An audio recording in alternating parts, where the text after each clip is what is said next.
amateur alcohol gun and airsoft enthusiast, a direct distributor of Livestock PH. So, may panibago na naman tayong mga episode sa remake, pero bago natin lahat, ilang shoutouts na naman ang ilalatala natin sa screen. So, sit back, relax, and enjoy the show. God bless.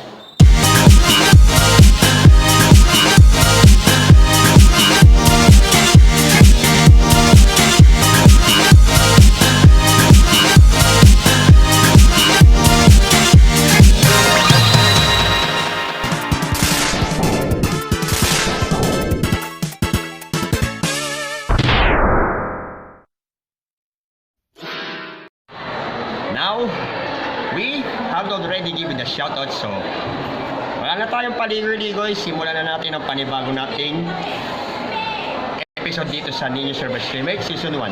So, on Interval 18 of Ninyo Service Remake, known as the open-minded and close-minded people. Oh, so yun na nga. Pero bago natin bakbakin natin yung panibagong segment dito sa ano na to, may mga ilang Bible verses naman po tayo i-share about dito sa tinatawag natin. Dalawang klase yan about sa open-minded sa close-minded. So, unahin natin sa ikalawang Korinto o 2 Corinthians 10 verse 5. So para ito sa mga katulad ng mga taga-sanlibutan na to na talaga sarado ang isip. O ito. Ayan. We destroy arguments and every lofty opinionated raised against the knowledge of God, and take every thought captive to obey Christ.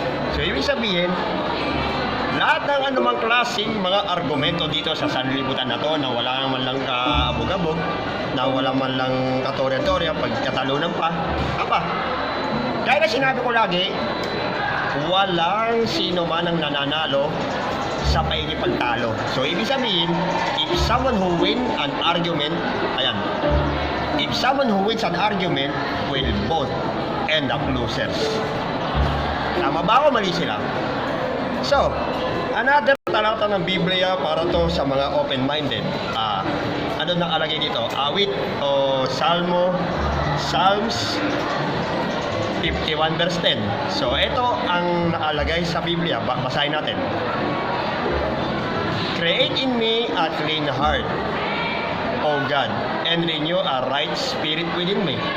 So, ibig sabihin, kung hindi mo kaya maging open-minded sa lahat ng mga bagay, isang guni mo sa Ama.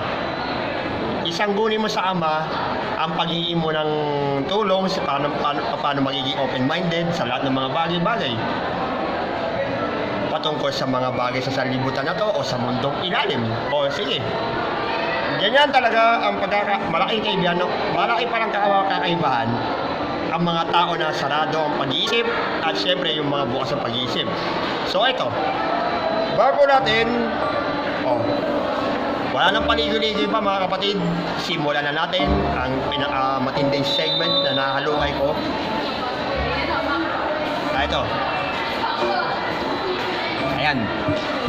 Na-untitled dito, The Difference Between Open-Minded and Close-Minded People. Ayan. When life throws you off an obstacle, how do you react? Are you willing to learn about how to overcome it, or do you just refuse to change your plans? Ayan. So, paano nangyari mga kapatid? Ito. The way you react to these obstacles defines if you are an open-minded or a close-minded individual. So, paano natin malalaman kung ano ka sa dalawa? O sige, ito na lang gawin natin, ha?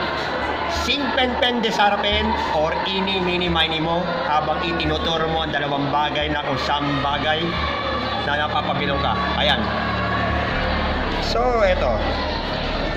According to Ray Dalio, there are 7 ways to tell the difference. Pero bago simulan natin, shoutout muna natin sa taga-timpla ng kape sa kanto at taga-balot na lumpia sa labas nila James, sa tapat ng UCC Camarin Business Campus.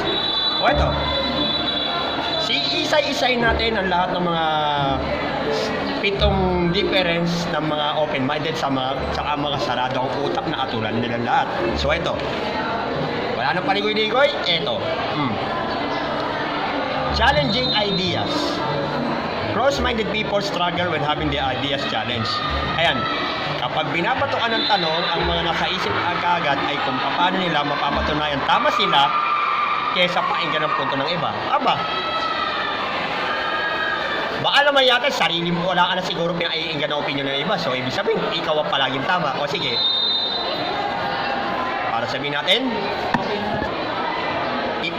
para sabihin, sabi nyo lagi, ay, Ako lahat ang masama! Ikaw ang mabuti! ano ka eh. So, ibig sabihin, ganyan, ano na yan, ganyan-ganyan ang mga pag-iisip mo na sarado ang utak nyo. Na pinatutunayan mo na ikaw ang tama, sila mali. Aba, ano ka? Si perfecto o si perfecta? Dali nilalagay mo sa sarili mo, perfecto tao ka? Aba, walang perfecto. O baka sinasabi mo na lahat ng tao nagkaabali. So sasabihin mo no ba perfectong tao? So ibig sabihin hindi pwede pala magkamali si Kristo? Aba, hindi pwede yan. So ibig sabihin tayo may mga pagkakamali din sa sarili natin na hindi mo rin pinaiinggan ang lahat ng mga punto ng iba. O ibig sabihin, yung sa'yo lang ang gusto mo maangat at hindi yung iba. Dahil sa ginagawa mo yan, eto. It causes them frustration. Ayan. Open-minded people, on the other hand, see questions as a chance to explain their knowledge. So as they are curious about it, and they take the time to hear the other person's views. Aba. So, ibig sabihin, curiosity, yung ibig sabihin nun, yung talagang curious sa pag-iisip. Pero, depende lang naman kung talagang ikaw ay open-minded o close-minded ang pag-iisip mo na yan. Ano? Agree ba tayo dyan? Alright. Ayan. Next is, ayan, statements versus questions. Ayan. Ang mga taong sarado ang isipan mas madalas magbigay ng opinion kaysa magtanong, but open-minded people believe they could be wrong.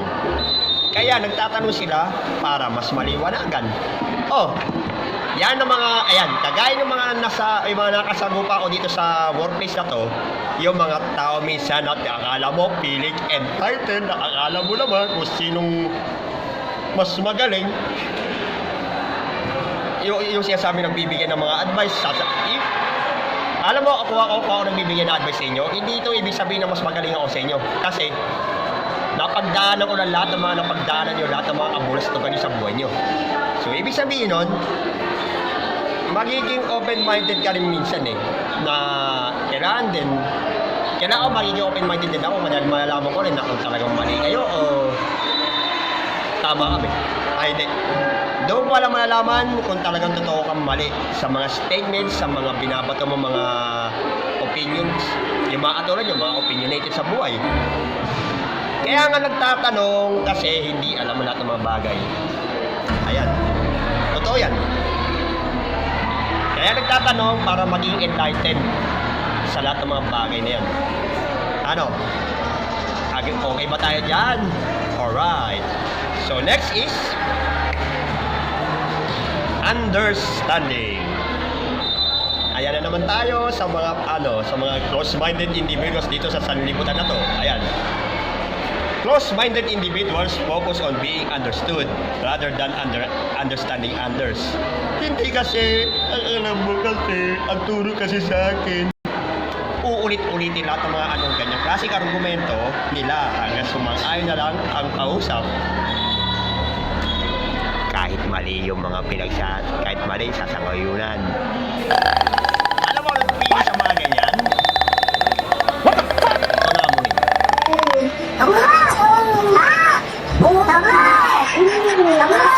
Ikaw yun. Kung ganyan yung pinahitiran mo na ganyan na ginagawa mong mas tanga pa kesa sa totoong ikaw na mukhang tanga. Etong instrumento na to para sa'yo. Maestro?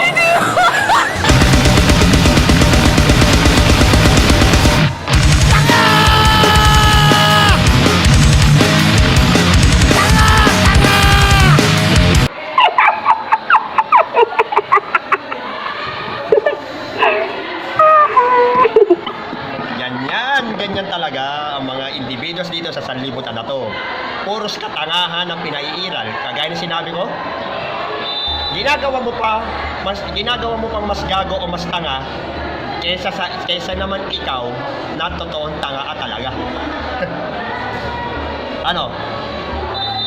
Ano? Puro-puro na ba? Umiiyak na ba? Sa mga segments na ko? Hindi pa! Kumapit ka lang muna kayo siguro sa inaupo nyo, baka makahulog pa kayo sa susunod pa mga iba pang mga segments na ipapato ko dito sa segment na to. Tapos, so, next is, ayan. It might be wrong, but, ayan.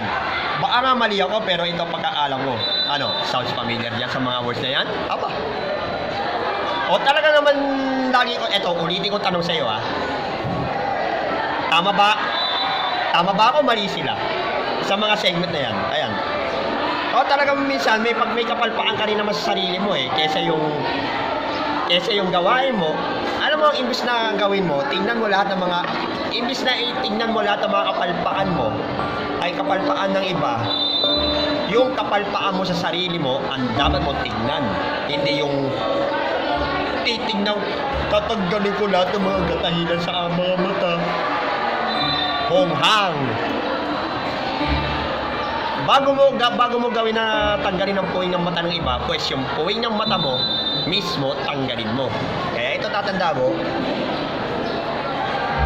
hindi magandang ugali ang manghama ka ng kapwa mo. Kaya hindi.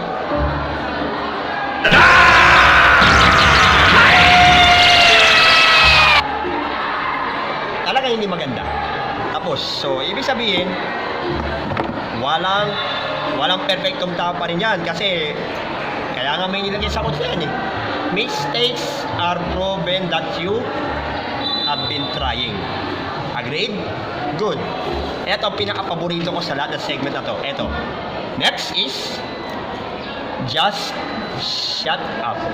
O ito tawagin na lang natin STFU. Shut the fuck up. Ayan.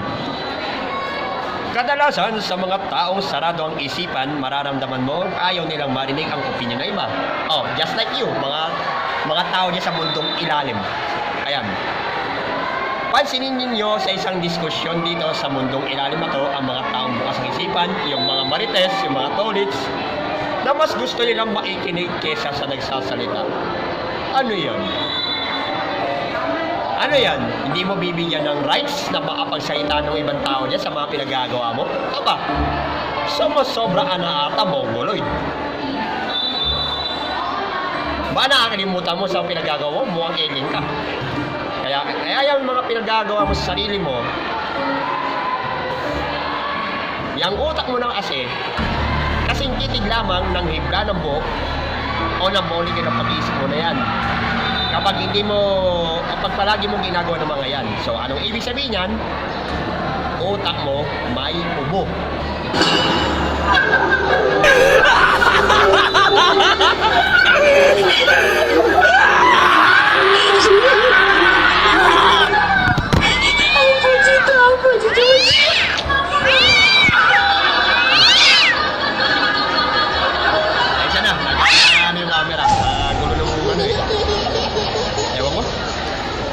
Nahulog yung camera dahil sa pinagagawa ng mga to. So, ibig sabihin nun, kung wala kang sasabihin na maganda sa kapwa mo, ang sasabihin ko sa'yo, not up or shut up. Tanda mo. Wala kang sasabihin na maganda, manahimik ka na lang. Tapos, so, susunod dito, eto, ang anim. Medyo talagang malalapit. Nature to close minds around favorite ideas. Ayan. Madalas kapag meron tayong isang bagay na matagal ng pinaniniwalaan, kapag nalatagan na tayo ng bagong idea, nahihirapan tayong tanggapin ito.